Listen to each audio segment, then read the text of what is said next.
హైదరాబాద్లో నిమ్స్లో పోయినా పంజగుట్టలో. అయితే ఎక్కడ మీరు ఏంటంటే మేము సూర్యాపేట మాది విలేజ్ దురాస్పల్లి చీమల మండలం అన్న. అమ్మ అక్కడ వాళ్ళకు ఇదే పేషెంట్ వస్తుంది, అక్కడ కంపెనీ ఉంది, దానివల్ల ఇలాగే వస్తుంది అన్నారు. పండుకోలేని పరిస్థితి. అన్నం తినేటప్పుడు కానీ ఏదైనా కానీ ఏ విషయంలోనైనా అసలు ఆ వాసన వస్తుంటే కనీసం గాలి పీల్చుకోలేక నేను కూడా మొన్న హాస్పిటల్కి పోయి నా ముక్కును సర్జరీ చేపిస్తే ఇట్లా డాక్టర్ గారు అన్నారు, ఫ్యాక్టరీ ఉందంటే అవును సార్ అన్న. అయితే బాబు వాసన వస్తుందంటే వస్తుంది సార్ అన్న. మరి ఎట్లా బాబు ఎట్లా ఉంటారు అంటే ఏం చెప్తాం?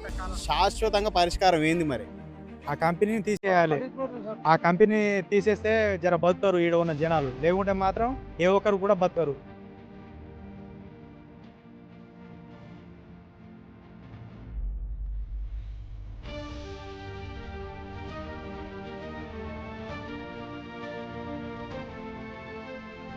అయితే మాకు తక్షణ డిమాండ్గా ఇప్పుడు ఈ జిల్లాలో యంత్రాంగం ఎవరెవరైతే కలెక్టర్తో సహా జిల్లా యంత్రాంగం మొత్తం డిఎంహెచ్ఓ, కలెక్టర్, పీసీబీ బోర్డుకు సంబంధించి, ఇండస్ట్రీలకు సంబంధించి ఎవరెవరైతే హెడ్ ఆఫ్ ద డిపార్ట్మెంట్స్ ఉన్నారో అందరికీ మా సొంత భూములు ఇస్తాం, మేమే ఇల్లులు కట్టిస్తాం, ఇక్కడనే మీరు గెస్ట్ హౌస్లు పెట్టుకోరు.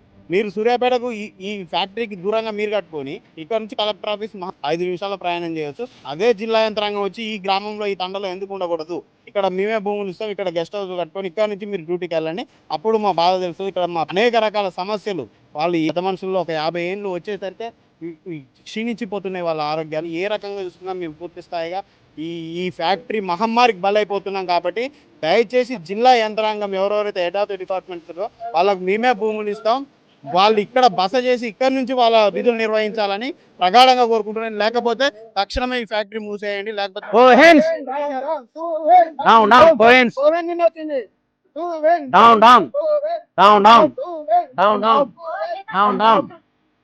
మొన్న నైట్ కూడా మీరు ధర్నా చేసిన పరిస్థితి ఉంది. ఇటు మీకు వాసన వచ్చినప్పుడే ధర్నా చేస్తారా? మరి దశాబ్దాల కాలంగా పోరాడుతారు కదా దీని గురించి. శాశ్వతంగా పరిష్కారం ఏంది మరి? ఆ కంపెనీని తీసేయాలి. ఆ కంపెనీ తీసేస్తే జర బతుకుతారు ఈడ ఉన్న జనాలు, లేకుంటే మాత్రం ఏ ఒక్కరు కూడా బతకరు. ఆ కంపు వాసనకు మాత్రం అంత వాంతింగ్ అవుతుంది, పిల్లలకు అడ్డం పడుతురు. పెద్దవాళ్ళు కూడా అసలు అన్నం తిన్నా కానీ పడుకున్నప్పుడు నైట్ వదులుతుర్రు, మనం మాట్లాడుతుంటే కొద్దిసేపు ఆపుతురు, మళ్ళీ నైట్ వదులుతురు. అసలు ఊపిరి పీల్చుకోవడానికి కూడా ఛాన్స్ లేకుండా అంత గంభీరంగా వాసన వస్తుంది. ఆ వాసన కాలే బతకాలన్నా కూడా చాలా కష్టంగా ఉంది. ఈ కంపెనీ మాత్రం తొందరగా మూసేయాలని చెప్పేసి చాలా వరకు కోరుతున్నాం. గతం నుంచి పోరాడుతూనే ఉన్నాం, కానీ ఆ కంపెనీ ఏ ఒక్క నాయకులు వచ్చినా సరే, ఏ ఒక్కరు ఉన్నా కానీ మా బాధలను ఎవరైనా సరే పట్టించుకోవట్లేరు.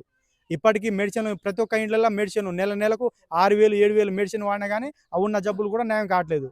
ఈ ఊర్లో మాత్రం 50 సంవత్సరాల నుంచి ఏ ఒక్కరు కూడా బతికిలేరు. ఈ వాసన అట్నే కంటిన్యూ అయితే మాత్రం అట్నే ఇంకో 10-15 సంవత్సరాల్లో అయితే ఏ ఒక్కరు కూడా ఇక్కడ ఈ కంపెనీ ద్వారా చుట్టుపక్కల ఉన్న ఊర్లో అయితే ఏ ఒక్కరు కూడా బ్రతకరు. ఇప్పుడు మీ ఇంటికి ఒక ఉద్యోగం కొన్ని కుటుంబాలకు ఉద్యోగాలు ఇచ్చిరంటారు, కొందరికి ఇచ్చిర్రు అంతేనా? సగం మందికి ఇచ్చిర్రు, ఎవరికి ఏమి ఇవ్వట్లేరు. కానీ మేము అమ్మాలి పని చేస్తాం, పార్వాయిలో మిల్లులో పని చేసి వచ్చి తానం చేద్దాం ఇది అంటే మొత్తం ఈ వాసన వస్తుంది. మొత్తం ఆ వాసన అసలు మేము అన్నం తినాలన్నా పళ్ళం కింద వేయాలని మా పరిస్థితి ఎట్లా ఉంది. మాకు వాసన ఊపిరి మెసరట్లేదు, ఊపిరి ఆడట్లేదు, అంత గంభీరంగా వాసన వస్తుంది. ఇప్పుడు డే టైమ్ లో అంతగానం ఏం రావట్లేదు. మేము ఇప్పుడు ఆ కంపెనీ ముందటంగా వస్తుంటేనేమో మాకు వస్తుంది, మళ్ళీ కొద్దిసేపటికి రావట్లేదు. మరి నైట్ ఎట్లుంటే పరిస్థితి? నైట్ అయితే అసలు వదులుతారు. ఇక నైట్ ఏ ఒక్కరిని ఫోన్ చేసినా సరే కంపెనీ నుంచి ఏ ఒక్కరు ఫోన్ కూడా లేపారు, ఆ వాసన కూడా బంద్ చేయరు. మొన్న ఫ్యాక్టరీ ఆ కంపెనీకి సంబంధించిన వాళ్ళు వచ్చి వాసన రావట్లేదు అది అన్నట్టుగా మీకు ఏదో నచ్చ చెప్పే ప్రయత్నం చేశారు కదా, అది వాసన ఇక రేపటి నుంచి రాదు అని చెప్పేసి వెళ్ళిపోతారు. ఇక రేపటి నుంచి రాదు ఈ వాసన, ఈ కంపెనీకి వాసన అనేది లేదని చెప్పేసి వెళ్ళిపోతారు. ఇక వాళ్ళు ఆ తర్వాత వెళ్ళిపోయిన తర్వాత ఇక మళ్ళీ ఆన్ చేసుకుంటారు. ఇక ఆ వాసనకైతే అసలు భరించలేనంత బాధ ఉంటది. ఆ బాధ మీరు వస్తున్నప్పుడు మీకు కూడా ఎట్లా వాసన వస్తుంది, ఇప్పుడు కూడా వాసన వస్తూనే ఉంది. ఇంకా కొద్దిసేపు ఆగితే ఇంకా గంభీరంగా ఉంటది. ఇక అసలు ఊపిరి పీల్చుకోవడానికి కూడా ఛాన్స్ ఉండదు. చెప్పండి. నిన్న గాలి దుమ్ము వచ్చింది, వదిలేసారు, తట్టుకోలేకపోయినాం, ఇంట్లోకి పోయినాం. ఫుల్ వర్షం వచ్చినప్పుడు ఇలా గాలి దుమ్ము వచ్చినప్పుడు వదిలేస్తారు. మరి పిల్లల పరిస్థితి అండి, ఇక్కడ దగ్గర ఉన్నాం, మా వాళ్ళు పోతురు, మరి ధర్నా చేస్తారు, మరి వాళ్ళకి ఏం మాట్లాడుతారో ఏమో వచ్చేస్తారు. వాళ్ళు ఏమైనా ఇస్తారో ఇవ్వట్లేరో తీసుకుంటారో తెలియదు మాకైతే, కానీ భరించేది మేము. ఇంటికాడ ఆడోళ్ళు పిల్లలు భరిస్తారు, మరి పెద్ద మనుషులు ఉన్నోళ్ళు ఆడ ఏం మాట్లాడుకుంటారో వచ్చేస్తారు. మా పరిస్థితి ఇది, జేబులు నింపుకుంటారు, అక్కడ మాట్లాడి వాళ్ళు ఏమైనా సంబంధం చెప్తే ఈయన వస్తారు మాకు తెలియట్లేదు. కానీ వాసనకు మేము ఈడ చచ్చిపోతున్నాం. ఎప్పుడు కానీ గాలి వస్తే, ఎప్పుడు కానీ వర్షం వస్తే, చిన్న తుఫాను వస్తే అప్పుడు వదిలేస్తారు. ఆ. మీరు మీ ఆరోగ్యం కొద్దిగా సమస్య ఉందని చెప్తున్నారు కదా, ఏంది మీకు ప్రాబ్లం? అదే అందరికీ అదే. తట్టుకోలేక మేము నాకు చాలా టాబ్లెట్లు ఉన్నాయి, అస్సలే పట్టించుకోవటం లేదు వాళ్ళు. గవర్నమెంట్ టాబ్లెట్ ఇస్తుంది. నేను గవర్నమెంట్ ఆడ నిమ్స్ హైదరాబాద్లో నిమ్స్లో పోయినా పంజగుట్టలో. అయితే ఎక్కడ మీరు ఏంటంటే మేము సూర్యాపేట మాది విలేజ్ దురాస్పల్లి చిమోల మండలం అన్న. అమ్మ అక్కడ వాళ్ళకు ఇదే పేషెంట్ వస్తుంది, అక్కడ కంపెనీ ఉంది, దానివల్ల ఇలాగే వస్తుంది అన్నారు. చెప్పారు దీనివల్లనే సమస్య. సమస్య దీనివల్ల ఎక్కువ వస్తుందట మాకు చెప్పారు అక్కడ. మరి మేము ఏం చేయాలో అర్థం కావట్లేదు. మరి దీనికి పరిష్కారం ఏంది ఎవరు చెప్తారు? ఇది పరిస్థితి. గ్రామస్తులు పోయి అప్పుడప్పుడు ధర్నా చేస్తున్నారు. చేస్తారు. ధర్నా చేసినప్పుడు ఆ కంపెనీకి సంబంధించిన వాళ్ళు వచ్చి మీకు చెప్తున్నారు కదా, ఏం చెప్తున్నారు వాళ్ళు? మాకేం చెప్పట్లేరు, మేము అక్కడ ఉండట్లేము. అక్కడ వాళ్ళే మాట్లాడుకొని వస్తారు. నలుగురు పెద్దలు కొంచెం సుట్టు బుట్టు వేసుకొని పోతారు. అక్కడ ఏం మాట్లాడతారో తెలియదు, అక్కడ నుంచి వచ్చేస్తారు. మాకు కూడా ఏం చెప్పరు. ఇదే జరుగుతుంది. కానీ అక్కడ ఎవరైనా ఏమైనా లంచం తీసుకుంటురా, అక్కడ ఎవరైనా తింటురా, తాగుతురా, లేకుంటే వాళ్ళతో పోరాడి కొట్లాడి ఏమైనా వస్తురో మాకైతే తెలియట్లేదు. మేమైతే చూడ్డానికి పోవట్లేము. కానీ ఇక్కడైతే ఈ కంపు మేము తట్టుకుంటున్నాం. ఎలాంటి సమస్యను ఎదుర్కొంటున్నారు? చాలా బీభత్సంగా ఎట్లా అంటే కనీసం పండుకోలేని పరిస్థితి. అన్నం తినేటప్పుడు కానీ ఏదైనా కానీ ఏ విషయంలో అసలు ఆ వాసన వస్తుంటే కనీసం అలా గాలి పీల్చుకోలేక నేను కూడా మొన్న హాస్పిటల్కి పోయి నా ముక్కును సర్జరీ చేపిస్తే ఇట్లా డాక్టర్ గారు అన్నారు, ఎక్కడ బాబు మీద అంటే ఇట్లా దురాస్పల్లి అంటే 5-6 వార్డు 2 కలిపి ఉంటాయి బసవంతండ. అయితే ఇట్లా పక్కన ఫ్యాక్టరీ ఉందంటే అవును సార్ అన్న. అయితే బాబు వాసన వస్తుందంటే వస్తుంది సార్ అన్న. మరి ఎట్లా బాబు ఎట్లా ఉంటారు అంటే ఏం చెప్తాం సార్, కనీసం వాళ్ళ కాడికి పోయి ఏదైనా చెప్పాలన్నా ఏది చెప్పేటట్టు లేదు, లోపల రానిచ్చట్లేదు. అసలు ఈ ఫ్యాక్టరీని తీసేస్తే ఒక మంచి పని అని మా తండవాసులు అందరం కోరుకుంటున్నాం. ఇంకోటి కలెక్టర్ గారికి ఎన్నో వినతులు ఇచ్చినాం. ఇప్పుడు వచ్చిన కలెక్టర్ కాకుండా ఎంతో మంది కలెక్టర్ పోయారు. మన తెలంగాణ వచ్చినాక రాకముందు కూడా ఏ కలెక్టర్ కూడా ఏం మాట్లాడకుండా కనీసం అట్లా ఇస్తున్నాం, వాళ్ళు పక్కన పడి దిగుతారు. అంతేగాని కనీసం లెక్క చేసలేరు. కనీసం అసలు వీడికి వచ్చి ఈ భూమి మీదకి వచ్చి అసలు ఈ సమస్య ఏంది, ఈ గిరిజన ప్రజల సమస్య ఏంది, ఈ షుగర్ ఫ్యాక్టరీల సమస్య ఏంది, కోయిన్స్ ఫ్యాక్టరీల సమస్య ఏంది, మరి వచ్చి వాళ్ళు ఏదన్నా పరిష్కారం చేస్తారంటే వాళ్ళు కూడా వచ్చి చేసేటట్లు లేరు. ఏ అధికారికి పోయి చెప్తే ఇక్కడ కాదు నల్గొండ పీసీబీ బోర్డు కాడికి పోయి కూడా చెప్పినాం. గతంలో కూడా ఉమ్మడి నల్గొండ జిల్లాలో కూడా పీసీబీ బోర్డు కాడికి పోయి కంప్లైంట్ ఇచ్చినాం. కనీసం ఏ అధికారి కూడా ఏ సమాధానం లేదు, ఏది లేదు. ఇంకోటి ఇది వాసన పిల్లగాళ్ళ ఆరోగ్య ఖరాబు. ఏ పిల్లగాడి పొద్దున పోయినా మీకు తెలుసు కదా హాస్పిటల్ గురించి ఎట్టుంటాయో. ఆడ 500 ఫీజు, 600 ఫీజు, 1000 ఫీజు, టెస్టులు అని అయ్యని ఇయ్యని ఏ పిల్లగాళ్ళని తీసుకుపోతే బాబు ఎక్కడ అని అడుగుతుర్రు. కానీ ఏ ఊరు అడుగుతుర్రు చెప్తున్నాం, మేము సమాధానం చెప్తున్నాం. వాళ్ళు ఏమంటారు, అక్కడ ఉన్న వాళ్ళకి అట్నే వస్తుంది బాబు. ఇప్పటికీ దాదాపుగా 20-30 మంది కిడ్నీ సమస్యతోటి చచ్చిపోయారండి ఇక్కడ. ఈ తండకు సంబంధించి కిడ్నీ సమస్యతోటే, వేరే సమస్య కాదు, కిడ్నీ సమస్యతోటే. ఏమన్నా అంటే కోయిన్స్ ఫ్యాక్టరీ ఉంది కదా, పాత పేరు స్వీన్స్, ఇప్పుడు కోయిన్స్ ఫ్యాక్టరీ ఉంది కదా, అంతే. ఇక మీకు వేరే సమస్య లేదు. ఇక్కడ ఉన్న ప్రాంతంలో ఎక్కడైనా మీరు బోర్లు వేసి ఆ నీళ్ళని తీసుకుపోయి టెస్ట్ చేయండి. ఆ నీళ్లు తాగి కిడ్నీ సమస్యలు వచ్చి చచ్చిపోతుర్రు. ఈ నాకు తెలిసి సూర్యాపేట చుట్టుపక్కల ఏ భూములకైనా రేట్లు ఉన్నాయి, కానీ ఈ కోయిన్స్ ఫ్యాక్టరీ చుట్టుపక్కల రేట్లు. ఫ్యాక్టరీ ఉండి ఇక్కడ పొల్యూషన్ ఈ రేంజ్ లో ఉన్నప్పుడు భూగర్భ జలాలు కలుషితం అయిపోయినప్పుడు ఆటోమేటిక్ గా రేట్లు ఉండవు. అది ఆ రకంగా కూడా నష్టపోయే పరిస్థితి. చాలా వరకు నష్టపోతున్నాం మేము, చాలా వరకు నష్టపోతున్నాం మేము. అట్లా ఏ అధికారికి పోయి మొరబెట్టుకున్నా ఎవరు వచ్చి కనీసం అసలు కలెక్టర్ గారు కూడా వచ్చి మరి ఈ ఫ్యాక్టరీ వల్ల ధర్నా చేస్తుర్రు, మళ్ళీ దేని వల్ల వస్తుంది అని వచ్చి కనీసం వీటికి వచ్చి ఒక సమస్యకు పరిష్కారం చూపెట్టట్టు లేరు. కలెక్టర్ గారికి ఇస్తాము, కానీ ఎందుకు దీనివల్ల ఏమైంది, ఈ ప్రజలకు ఏమైంది, వచ్చి ఒక రోజు వచ్చి కనీసం ఇట్లా వస్తే నిలబడితే వాళ్ళకు కూడా తెలుస్తుంది. మేము ఫోన్ చేస్తే అంటారు కదా వాళ్ళు కోయిన్స్ ఫ్యాక్టరీలు, ఏడొస్తుంది మీకు వాసన? ఏడొస్తుంది? ఒక్కళ్ళు ఫోన్ చేసి ఒక్కళ్ళు ఫోన్ ఎత్తారు. ఏ సమస్య అయినా కనీసం ఫోన్ ఎత్తదానికి కూడా వాళ్ళకు అంత ఇది. మనం ఫోన్ చేస్తే నా నెంబర్ నీకెవరు ఇచ్చిరా అంటారు వాళ్ళు. అట్లా ఉంటుంది వాళ్ళది పరిస్థితి. ఈ ఊరు మొత్తాన్ని ఒకసారి కొనుక్కుంటే మేము ఈ ఊరిని వదిలిపెట్టైనా సరే వెళ్ళిపోతాం. ఈ ఊరినైనా కొనుక్కోమనండి ఆ సూయన్ని, ఆ కోయిన్ని. మా జాగాలు ఎంత జాగాలు అయితే ఉందో అంత జాగాలే మాకు ఇప్పేమనండి. మేము వేరే దేశానికైనా వేరే ఊరికైనా వెళ్ళిపోతాం. ఇక్కడ మా బాధలు అయితే పట్టించుకునే వాళ్ళు ఎవరు లేరు. ఇక ఎవరైనా సరే మాకు కలెక్టర్ కానీ ఎవరైనా సరే కానీ ఏ ఒక్కరైనా పట్టించుకునేటోళ్ళు. పెద్ద మనుషులు అని అంటారు, 4-5 పోతారు, మళ్ళీ 5 దాంట్లో ఒక 2-3 ఆడనే ఆగిపోతారు, మీ తోళ్ళకి ఇంటికి వస్తారు. ఇక అంతే పరిస్థితి. ఇక ఆ కలెక్టర్లు కానీ ఎవరైనా కానీ ఇక్కడ ఇట్లా ఇప్పుడు మేమంతా జనాలు ఉన్నాంగా, అట్లా వచ్చి మా అందరిని అడిగితే తెలుస్తుంది. ఒక 4-5 అడిగితే ఏం చెప్తారు వాళ్ళు? లేదు వాసన లేదంటారు. ఇదే ఊర్లో ఒక 10 మంది 9 మంది మాత్రం ఒక జాబులు ఆడులకు మొగలకు వాళ్ళకి జాబులు ఇస్తారు. నెలకు 15,000 16,000 ఇస్తారు. ఇక వాళ్ళ నుంచి మాట్లాడతారు, ఏం మాట్లాడతలేరు. అందుకే ఊరు మొత్తం ఒక ఐకమత్యంగా లేనందున వాళ్ళు ఆ పరిస్థితి అట్లా జరుగుతుంది. ఆడ ఎవరెవరి ఇంట్లోనైతే జాబ్లు ఇచ్చారో వాళ్ళు ఏ వాసన రావట్లేరు వాళ్ళు. మా అమ్మకు మెడిసిన్ చూడండి, కవర్ నిండా సంచి నిండా ప్రతి ఒక్క నెల 6,000 రూపాయలు ఖమ్మం పోయి మెడిసిన్ తీసుకుంటున్నాం. కానీ ఆమెకు ఆ క్యూర్ అయ్యే ముచ్చట అయితే లేదు, తగ్గట్లేదు. మా అమ్మ అనే ఒక ఆమె కాదు, ప్రతి ఒక్క ఇళ్ళలో అందరూ. వీళ్ళు కంపెనీ పెట్టినప్పుడు వీళ్ళు మీకు హెల్త్ కూడా ప్రొవైడ్ చేస్తారు కదా, మెడిసిన్ చెకప్ చేయించడం, హెల్త్ చెకప్ లో కంపెనీ చేపిస్తుంది కదా. ఆ టాబ్లెట్లు మామూలు టాబ్లెట్ ఇస్తారు, ఒక 5 నెలలకు 6 నెలలకు ఒకసారి ఇస్తారు. ఆ టాబ్లెట్ కూడా పని చేయవు. మామూలు టాబ్లెట్లు ఏం పని చేస్తుంది? ఆ మోపున ఆ మెడిసిన్ అవి ఉంటే ఇవన్నీ ఇట్లా చూడు, నిద్ర కూడా పట్టదు వాటికి. ఇప్పుడు ఇన్ని టాబ్లెట్లు వాడితే ఆటోమేటిక్ గా కిడ్నీ దెబ్బ తింటది ఖచ్చితంగా. ఇటు వాటర్ వల్ల, ఇప్పుడు దీని వల్ల ఏ రకంగా చూసుకున్నా ఏదో ఒక సమస్య వెంటాడుతూనే ఉంది.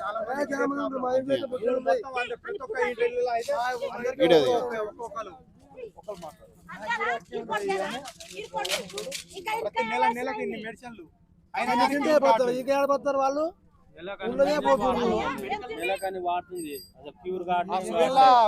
టాబ్లెట్ అని ఇస్తారు. ఆ టాబ్లెట్ అయితే పని చేయవు. ఎప్పుడో 6 నెలలకు 5 నెలలకు ఇట్లా మేము గట్టిగా మాట్లాడినప్పుడు ఇస్తారు. ఆ మామూలు టాబ్లెట్ ఇస్తారు, అవి పని చేయవు. ఈ ఖమ్మం నుంచి వాడే మెడిసిన్ ఇవి కూడా పని చేయవు. వాడి ఏం పని చేస్తారు? ఇన్ని టాబ్లెట్ చేసి మనం పని చేస్తాం. అమ్మాలి పని మా సంపాదన దానికే. ఒక్కొక్కటి 400-500 ఉంటాయి. ఈ గోళీ ఈ టాబ్లెట్ తిని పని ఏం పని చేస్తారు అమ్మాలి పని. హాలు ఎంత ఇది పెట్టే మెడికల్ ఏదో ఉంటది, మెడికల్ కోసం వస్తారు, ఆదివారం పెడతారు. నా మాత్రం డాక్టర్లు ఎవరు వస్తారు? వాళ్ళ కింద పని చేసే వాళ్ళు వస్తారు. వచ్చి ఏం చేస్తారు? ఇగో ఇట్లాంటి టాబ్లెట్లు రాస్తారు, బీపీ ఈ టాబ్లెట్ వాడమంటారు. కానీ ఇప్పుడు ఇట్లాంటి ఉన్నారు కదా, వీళ్ళని తీసుకుపోయి ఒక మంచి కార్పొరేట్ హాస్పిటల్ చూపిస్తే అయిపోద్దిగా. ఇప్పుడు వాళ్ళు ఏదో మెడికల్ టెస్ట్ అది పెడుతున్నాం ఇది పెడుతున్నాను కానీ బట్టి తీసుకుపోయి చూపిస్తే అయిపోద్దిగా. ఏదో నామమాత్రంగా మేము పెడుతున్నాం కదా, ఆ సోపు టప్ కోసం అది సోపు టపే అంతే, నామాత్రంగానే ఉంటది. ఏదో పెడుతున్నామని వాళ్ళు ఏదో ఈ చేసి అది చేసి చేస్తున్నారు. కానీ ఇట్లాంటి చూడండి, మేమేదో చెప్పట్లేక ఇప్పుడు మేమేదో చెప్పట్లేగా. అసలు మీరు నిద్రపోవడం కోసం టాబ్లెట్లు కూడా వాడుతున్నారు. మరి ఏం చేయం సార్? మరి నిద్ర పట్ట ఊపిరి ఆడదు, ఆ వాసనకు నిద్ర రాదు. మొత్తం టాబ్లెట్ ఇచ్చి పడుకుంటున్నాం. ఏం చేస్తాం? అంత గంభీరంగా ఉంది వాసన. ఆ వాసన చేపట్టే మేము తట్టుకోవట్లేము, టాబ్లెట్ వేసుకొని పడుకుంటున్నాం. ఆ వాసన తట్టుకోవట్లేము మేము. కంపెనీ వారికి కోరేది ఒకటే, ఈ కంపెనీ అయినా తీసేయమని, లేకుంటే మా ఇళ్ళ జాగాలు మా ఇల్లు కొనుక్కోమని మేము వేరే ఊరికైనా వెళ్ళిపోతాం. ఇక్కడైతే బతకడం చాలా కష్టం. ఇంత జరుగుతున్నా అధికారులు కానీ ఎవరైనా వచ్చి మరి ఈ తండాలు ఇట్లా జరుగుతుంది, మరి కోయిన్స్ వల్ల ఇట్లా జరుగుతుందని ఒక్క అధికారి ఇక్కడ వచ్చి కూడా ఏమైంది మీకు, ఏంది ఇది పరిస్థితి ఏందని కనీసం మాట్లాడే వ్యక్తే లేరు. జిల్లా హెడ్ క్వార్టరు, సూర్యాపేట జిల్లా హెడ్ క్వార్టరు, కనీసం కలెక్టర్ కూడా మరి రోజు పేపరే చూస్తారు కదా. ఉన్న అధికారులు మొత్తం పేపరే చూస్తారు. మరి ఇది సమస్య ఇక్కడ ఉంది, దేనికి అసలు వీళ్ళు ఎందుకు ఇట్లా నైట్ 12-1 ధర్నా చేస్తారు? మరి దీని సమస్య ఏందని పరిష్కారం చేయడానికి కనీసం వాళ్ళు కూడా రావట్లేదు. అసలు ఏంది, అసలు అధికారులు కూడా ఒక బాధ్యత లేకుండా ఉంటే ఈ సామాన్య ప్రజలు ఎట్లా బతారు? గతం నుంచి నాయకులు నమ్ముకున్నాం, నాయకులు మాకు మంచి జరగాలని చాలా వరకు కోరుకున్నాం. నాయకులు కూడా ఏ ఒక్క నాయకులు మాకు న్యాయం చేయట్లేరు, ఏ ఒక్క మంత్రులు కానీ ఎవరు కానీ మాకు న్యాయం చేయట్లేరు. ఇప్పటికైనా సరే కను తెరవాలి. చాలా వరకు 50 సంవత్సరాల మించి అయితే ఈ ఊళ్ళో ఏ ఒక్కరు బతికిలేరు. ఇప్పుడు నెక్స్ట్ మేము కూడా అట్నే పోతే మా పిల్లలు కానీ వాళ్ళ పిల్లలు కానీ చాలా వరకు అయితే ఇబ్బందులు పాలవుతాం. ఊరిని కొనుక్కోమనండి, వేరే ఊరికి వెళ్ళిపోతాం. దయచేసి మేము కంపెనీకి కానీ సార్లు కానీ పెద్దలకు కానీ అందరు కోరేది ఇది ఒకటే, మా ఊరిని కొనుక్కోమనండి, మేము వెళ్ళిపోతాం. దగ్గర 30 ఏళ్ల నుంచి ఇదే పోరాటం కొనసాగిస్తారు. అటు కంపెనీ అయితే మూతపడట్లేదు. ఎంత మంది వచ్చి కేసులు కావడం కానీ, కొందరు డబ్బులు తిన్నారని వివిధ రకాల ఆరోపణలు వస్తున్నాయి. మీకు ఇప్పుడు తక్షణం కావాల్సిన డిమాండ్ ఏంది మీది? నేను మా తండ ప్రజలు అందరూ కోరుకునేది ఏంటంటే, సూర్యాపేట జిల్లా హెడ్ క్వార్టర్ ఇక్కడ అధికారులు అందరూ ఉండరు. ఎంతమంది ఏ డిపార్ట్మెంట్ ఉన్నారో ఆ డిపార్ట్మెంట్లో అధికారులు అందరూ ఉండరు. దయచేసి జిల్లా సూర్యాపేట కలెక్టర్ గారికి ఒకటే విన్నపం, పీసీపీ అధికారులు ఒకటే విన్నపం, మీరు ఒక నెల రోజులో మీకు కావాల్సింటే ఇక్కడ భూమి ఇప్పిస్తాం. మేమే ఈ గ్రామ ప్రజలు మీ భూమి ఇప్పిస్తాం, ఇక్కడ ఇల్లు కట్టిస్తాం. మీరు ఇక్కడ ఉండండి, మీరు ఇక్కడ ఉండి మీ పిల్లలు అందరూ ఇక్కడ ఉండి అసలు ఈ వాసన వస్తుందా రావట్లేదా, దాని తర్వాత కోహెన్స్ మీద మీరు చర్యలు తీసుకోండి. ఇది మొత్తంగా ఈ గ్రామ ప్రజలు మొత్తంగా ఏం కోరుకుంటున్నారంటే, దాదాపుగా 30 ఏళ్ల నుంచి మేము పోరాడుతున్న ఎలాంటి ఫలితం అయితే మాకు దక్కడం లేదు. అయితే మాకు తక్షణ డిమాండ్గా ఇప్పుడు ఈ జిల్లాలో యంత్రాంగం ఎవరెవరైతే కలెక్టర్తో సహా జిల్లా యంత్రాంగం మొత్తం డిఎంహెచ్ఓ, కలెక్టర్, పీసీబీ బోర్డుకు సంబంధించి, ఇండస్ట్రీలకు సంబంధించి ఎవరెవరైతే హెడ్ ఆఫ్ ద డిపార్ట్మెంట్స్ ఉన్నారో అందరికీ మా సొంత భూములే ఇస్తాం, మేమే ఇల్లులు కట్టిస్తాం. ఇక్కడనే మీరు గెస్ట్ హౌస్లు పెట్టుకోరి. మీరు సూర్యాపేటకు ఈ ఫ్యాక్టరీకి దూరంగా మీరు కట్టుకొని ఇక్కడ నుంచి కలెక్టర్ ఆఫీస్ మహా అయితే 5-6 కిలోమీటర్లు ఉంటుంది, 5 నిమిషాల్లో ప్రయాణం చేయవచ్చు. అదే జిల్లా యంత్రాంగం వచ్చి ఈ గ్రామంలో ఈ తండలో ఎందుకు ఉండకూడదు, ఇక్కడ మేమే భూములు ఇస్తాం, ఇక్కడ గెస్ట్ హౌస్ కట్టుకొని ఇక్కడ నుంచి మీరు డ్యూటీకి వెళ్ళండి, అప్పుడు మా బాధ తెలుస్తుంది. ఇక్కడ మా పిల్లల్లో ఎదుగుదల ఆగిపోయింది. దాదాపుగా 20 నుంచి 50 మంది కిడ్నీ సమస్యల వల్ల మరణించారు. వేల రూపాయలు మా సంపాదన అంతా ₹1000 ఓన్లీ టాబ్లెట్ల మెడిసిన్లకే పెట్టాల్సిన పరిస్థితి ఉంది. ఒక 10 మందికి 10 కుటుంబాలకు నీళ్ళు ఇచ్చి ఇలాంటి 1-2 పెట్టడం వల్ల మా గ్రామానికి ఏం ఉపయోగం ఉంది? మేము తెల్లారితే ఓన్లీ మనిషి 4-5 లీటర్లు ఈ వాటర్ తాగుతాడు. మిగిలిన యూసేజ్ ఆఫ్ వాటర్ అంతా గ్రౌండ్ వాటరే కదా. దాంట్లో పూర్తి స్థాయిలో కలుషితం ఉన్నప్పుడు ఏ రకంగా చూసుకున్నా మా హెల్త్లు ఖరాబ్ అవుతున్నాయి అంటూ ప్రధానంగా వీళ్ళు ఆరోపించడం అని కూడా కాదు, ఇది వాస్తవం, కళ్ళ ముందర కనబడుతున్న వాస్తవం. వాళ్ళు చూపెట్టిన టాబ్లెట్లు అయితే దశాబ్దాల కాలంగా వాళ్ళు ఇబ్బంది పడుతున్న ఆరోగ్య సమస్యలు అయితే పిల్లల్ని చూసినాం మనం. ఇప్పుడు ఎదుగుదల లేదు పిల్లల్లో, అనేక రకాల సమస్యలు. వాళ్ళు ఏ రకంగా చూసుకున్నా వాళ్ళ శరీరాలు చూసుకున్నా కూడా వీక్ అయిపోయిన పరిస్థితి. ఇటు పెద్ద మనుషుల్లో ఒక 50 ఏళ్ళు వచ్చేసరికి క్షీణించిపోతున్నాయి వాళ్ళ ఆరోగ్యాలు. ఏ రకంగా చూసుకున్నా మేము పూర్తి స్థాయిగా ఈ ఫ్యాక్టరీ మహమ్మారికి బలైపోతున్నాం. కాబట్టి దయచేసి జిల్లా యంత్రాంగం ఎవరెవరైతే హెడ్ ఆఫ్ ద డిపార్ట్మెంట్స్ ఉన్నారో వాళ్ళకు మేమే భూములు ఇస్తాం, వాళ్ళు ఇక్కడ బస చేసి ఇక్కడ నుంచి వాళ్ళ విధులు నిర్వహించాలని ప్రగాఢంగా కోరుకుంటున్నాను. లేకపోతే తక్షణమే ఈ ఫ్యాక్టరీ మూసేయండి, లేకపోతే మాకు ఇక్కడ వాళ్ళకి ఇక్కడ మేము భూములు ఇస్తాం, ఇక్కడ వాళ్ళు ఇక్కడ నుంచి డ్యూటీకి వెళ్ళామని వీళ్ళు తెలియజేస్తున్న పరిస్థితి. సూర్యాపేట హెడ్ క్వార్టర్స్లో ఉన్న కోహెన్స్ కంపెనీ అనే ఫ్యాక్టరీ వల్ల 5-6 వార్డు ప్రజలు చాలా ఇబ్బందులకు గురవుతున్నారు. మరియు ఆ వచ్చే వాసన కానీ తాగే నీళ్లు కానీ ఒక్కొక్క వ్యక్తికి కిడ్నీలు ఖరాబ్ కావడం, హెల్త్ ప్రాబ్లం కావడం, ఇవన్నీ సమస్యలు ఉన్నాయి. ఇంకోటి ఉన్న జిల్లా యంత్రాంగం ఏం చేస్తుందో ఏమో తెలియట్లేదు. కనీసం ఇంట్లో నైట్ 10-11ంటికి పోయి ధర్నా చేస్తుంటే కనీసం ఇక్కడ ఉన్న మన పొల్యూషన్ కంట్రోల్ బోర్డు కూడా ఏం చేస్తుందో తెలియదు. వాళ్ళ జీతాలు వాళ్ళు మాత్రం వాళ్ళేమో వాళ్ళ పిల్లలు వాళ్ళేమో పక్కన మంచిగా ఉండాలి. ఇక్కడ ఉన్న సూర్యాపేట వస్త్రం తండ గ్రామ ప్రజలు ఈ కోహెన్స్ వాసన వల్ల అందరం చచ్చిపోయే పరిస్థితి ఉంది. ఒక్కటే చెప్తున్నాం జిల్లా కలెక్టర్ గారికి, మీరు ఇక్కడికి వచ్చి ఒక్క రోజు కాదు, 10 రోజులు కాదు, 100 రోజులు ఉండండి. ఇక్కడ మేము భూములు ఇస్తాం, అన్ని సౌకర్యాలు ఇస్తాం మీకు. అన్ని జిల్లా యంత్రాంగాలు వచ్చి ఇక్కడ ఉండండి, మీరు మంచిగా ఉండాలి. మేము ఇక్కడ ఈ సమస్యతోటి మేము చనిపోవాలనా? ఒకటే చెప్పేది జిల్లా కలెక్టర్ గారికి, రండి, ఈ కోహెన్స్ ఫ్యాక్టరీ ఇక్కడ మాకు వద్దు, తీసేయండి, మూసేయండి. మాకు ఏది అవసరం లేదు, ఆయన ఇచ్చే ఈ మినరల్ వాటర్ అవసరం లేదు, మేము కొనుక్కొని తాగలేమా, తినలేమా? ఇట్లాంటి సమస్యలు మాకు చాలా వస్తున్నాయి. జిల్లా యంత్రాంగాన్ని ఒకటే చెప్తున్నాము, మీరు రండి, ఇక్కడ పరిస్థితి అర్థం చేసుకొని మా సమస్యను అర్థం చేసుకొని మీరు ఏదైనా చేయండి. ఒక్క మాట, ఆ కోవెన్స్ ఫ్యాక్టరీని ఉన్న మా భూములు మొత్తం కొనుక్కోమనండి, ఇక్కడ నుంచి వెళ్ళిపోతాం. ఇక్కడ నుంచి వెళ్ళిపోతాం, లేకుంటే ఆ ఫ్యాక్టరీని తీసేయండి ఇక్కడ నుంచి. కోవెన్స్ డౌన్ డౌన్, కోవెన్స్ down down down down down down down down.